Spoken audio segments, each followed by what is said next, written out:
Are you Kiasu or wise? Because all of us really love to travel, but one of the most important things of travel is good exchange rates. Especially when you are dealing with foreign currency, there may be a slight cost in the exchange rates. How about a little bit of both, whereby you are really Kiasu, which means afraid to lose in Singlish form, and maybe you grow a little bit wiser in how you spend money or save money after this video. And before that, you can join us at over 17,000 members at Honey Money SG Telegram to look at all these people who really like to save money and execute your travel strategy. For today's video, let's talk about the Wise card, which is part 2 of the series that I am collaborating with Wise. In our previous episode, we talked about the Wise account and the benefits that it can give you, like multi-currency account, real exchange rates, and no hidden fees. And just a quick recap, how Wise works differently from other multi-currency solution providers is that you are able to convert and hold more Asia currencies like Malaysian ringgit, India rupees, Philippine pesos, and Korean won for your short haul travel destinations, which may not be available on other multi-currency accounts. So today's topic is part 2 of the Wise series, where I'll teach you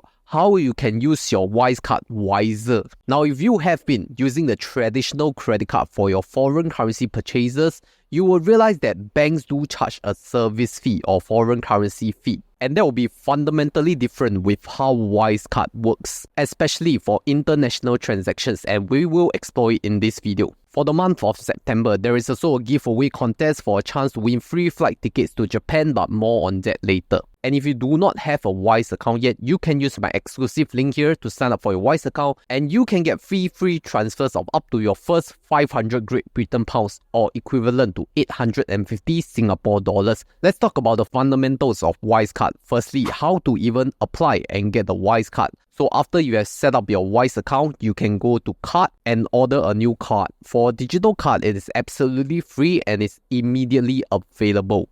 Then for the physical card Wise, it will cost $8.50 in Singapore dollars for personal accounts, or 4 Singapore dollars if you have a Wise business account. And then for the physical card, it can take up to 2 weeks to arrive, but for myself, it took around 4 days. So your delivery times may vary. So how the Wise card works is that it's fundamentally a debit card, which means that you will have to top up funds into your Wise account first in order for you to make a successful transaction with the merchant. And since it is a multi-currency card, they will give you the best exchange rates for Wise. In fact, if you look at the exchange rates, there are no hidden fees. Whatever rates that you're seeing on the Wise platform is what you will get. So there's full transparency in the pricing. In fact, Wise even put it out there that their currency conversion fees will be from 0.33%. And this is what I really appreciate, because there are some other cards out there where they don't really state like how much they're charging you, and then you get a rude shock after getting the actual transaction posted. Now, for those of you who are new to multi-currency card, I will briefly describe how a Wise card transaction will work. Assuming you're making a foreign currency purchase of $100, and let's say in your Wise account, you have around 150 Singapore dollars with $0, Wise will convert the required Singapore dollars to be converted to $100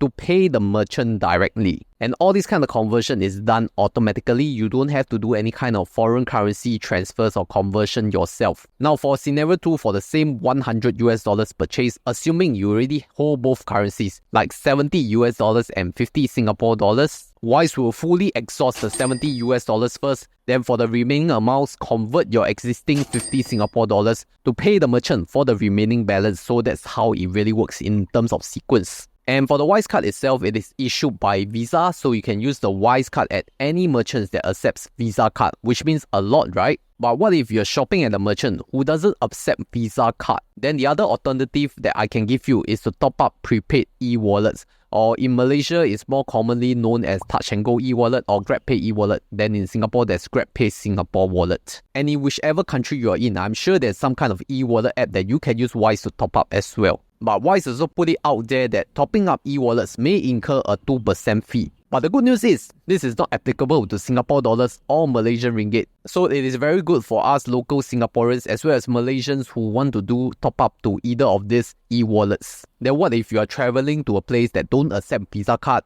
don't accept e-wallet? How? Wise also has a solution because it allows you to withdraw cash for free up to 350 Singapore dollars in overseas ATMs. To be specific, it's up to 350 Singapore dollars equivalent per month and up to 2 withdrawals. Now, what if you need more than 2 withdrawals? Then there will be a fee charge. ATM fee is over 350 Singapore dollars per month per account, which is 1.75% of the withdrawn amount plus $1.50 Singapore dollars per withdrawal. So if I'm you, I'll plan my withdrawals very carefully and just withdraw up to the limit of 350, not exceeding 2 withdrawals. And my main priority will be to use the Wise card first if the merchant accepts the Visa card. Now, I touched on the digital card which can be applied and approved immediately, which means this card number can be added to your mobile payment wallets like Apple Pay or Google Pay, and you can use immediately even before your physical card has arrived in your hands. Another benefit of digital card is that because it is a virtual card, it is more useful for online transactions where you want to store the card number, and if one day that number is compromised, you can just remove the card and change to a new digital card immediately through the Wise app. For security wise, if you're not comfortable with a large limit, then you can also edit the ATM withdrawal limit as well as the spending limits. If you're really afraid and panicking when you have lost your Wise physical card, there is also a solution. You can freeze the Wise card immediately via Wise app and replace the card. This is also a manual effort if you do not want to spend so much and you just block the card for your future transactions. Now, with all the theory involved, let's talk about how you could execute a travel spend strategy with a realistic scenarios. Example, you're going for a Johor Bahru day trip to Malaysia. And I dare to say that I have some experience in this because I've been living in Malaysia for more than a year. So what I would do before the trip is to top up my Wise account, either through PayNow or bank transfer. So once you have 100 Singapore dollars in your Wise account, I would also want to top up my GrabPay wallet or Touch and Go e-wallet for 100 ringgit. This is so that I could make QR code payments via my e-wallet through the Do It Now QR in Malaysia. Then for the Wise card, I will just spend normally at merchants who already accept credit cards. For example, in supermarkets, Malaysia would readily accept credit cards, and even in most of the restaurants as well. If they don't accept credit card, at least they will accept Touch and Go or Do It Now payment. If you want to be even more secure, you could add the Wise digital card number to your mobile payment wallet like Apple Pay or Google Pay, and you can just pay from there because the merchant will not know your actual card number. And in that way, you don't even have to bring the Wise physical card out unless you want to do this last thing, which is to withdraw cash from overseas ATMs. Like in Malaysia, you can withdraw from CIMB. That's where you really need to use cash to pay merchants who don't accept any form of credit card, debit card, or even Do It Now QR payments. Now, Wise even have features like read alerts and auto convert that can help you plan ahead if you really want to take a closer look on the exchange rates before you travel. So you see, a single Wise card will cover all your bases. For example, Visa accepting merchants, you can just use your Wise card physically or via the Apple Pay.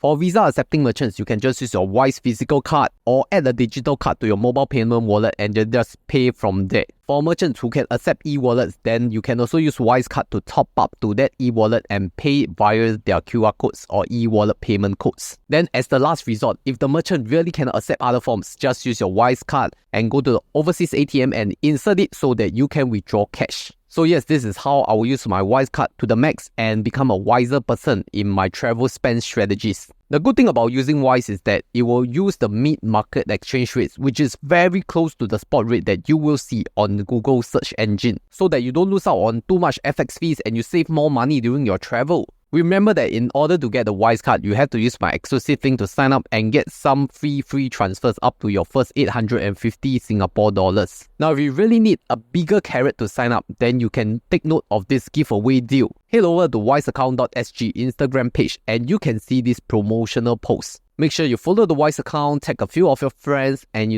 give your best travel spend money saving tip on the Wise page. And you can stand a chance to win free flight tickets to Japan. And I hope that this video has shown you how you can really be wiser with the Wise card. Otherwise, if you really don't know how the whole Wise account works, I can refer you to my previous part of the video where I share how you can really utilize the Wise account to the max.